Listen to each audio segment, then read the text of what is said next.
Hello, and welcome to this episode of Frankie's Cultural Observations. Today, we're going to be analysing Aussies in London. Aussies in London don't take themselves too seriously. They moved all the way across the world for a bit of a laugh.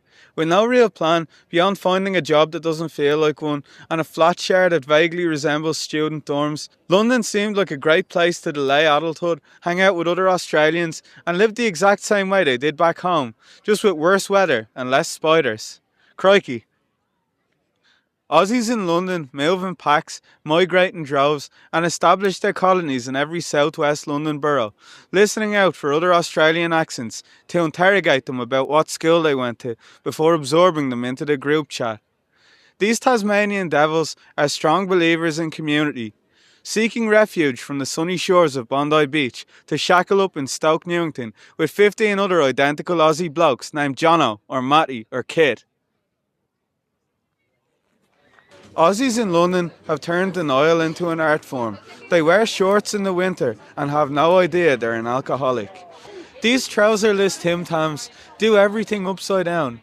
They have a beer at 11 am and drink a coffee at midnight because they're still somehow jet lagged. Going to the servo and grabbing a few pies. Aussies in London don't have careers. They have part-time methods of funding their coke habit, which means they exclusively work in recruitment or hospitality. These flat white males are only allowed to have 3 jobs: a bartender, barista, or a B2B sales consultant. They say they're not into politics, but their pronouns are she, la, and they try to fight against capitalism by silencing their work slack and arriving at their shift 15 minutes late whenever they decide they're not too hungover to show up in the first place. Their laid-back attitude and basic grasp of the English language positions them as a vital resource to the UK economy because they're too easygoing to ask for a promotion and just confident enough to apply for jobs that they're not qualified in. Men at work? I doubt it. When Aussies return to the colonial motherland, they suck on the breast of the British Empire and learn how to marginalise people in a more civilised way, berating other baristas while nursing the guilt of the flat white fantasy, a nation-building myth that tried to erase indigenous cultures, papering over the wound and diagnosing historical trauma as histrionic trivia. So for reparations, they have a tattoo of a boomerang to honour the culture and acknowledge their own truth, that no matter how many times Margot Robbie ignores their DMs, they'll keep coming back with further sexual advances. Fuck's sake. Aussies in London say mate so often that it's become a punctuation mark. And for every mate, there's a brother who played Aussie rules, blew out his ACL, and then dated an extra on Neighbours who got hooked on meth.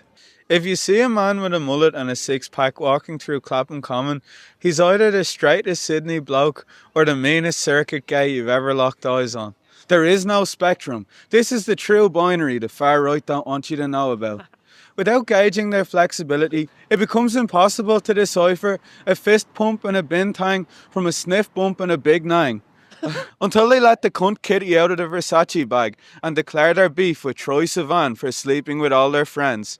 A statement which definitely didn't happen, but they have to maintain their visibility on social media because their OnlyFans only shows them from the shoulders down. Historically, Britain sent exiles to Australia as convicts and colonisers, but then Australia sent them back as IT consultants and barbers, kangaroo washing the colonial memory, because it's easy to feel nostalgic for the motherland when you don't live beside her like Ireland does. So the character of Aussies in London is less penal colonies in the southern trenches, more pina coladas in the slug and lettuce. But they'll never stiffen their upper Brit and join the ranks of the orderly file. Aussies in London refuse to assimilate.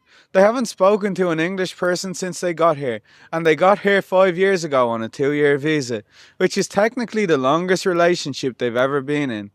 But at least they can't give their visa crabs. Beneath their party boy exterior, Aussies in London are fighting for a sense of belonging in a deterritorialised cultural purgatory. Aussies, like everyone else in London, are both everywhere and nowhere, global citizens passing through a village that never learned their names. Gig to gig, lease to lease, call to dealer. palms sweaty and outstretched, waiting for the hand of the market to give them a brow shake and do a bucket bong with their tops off. So Aussies stay locked in to an economically inevitable lifestyle that feels like freedom, but really it's just rocket fuel to endure the Northern Line until they jet set to Dubai. Shakas! Steve Irwin was a hologram.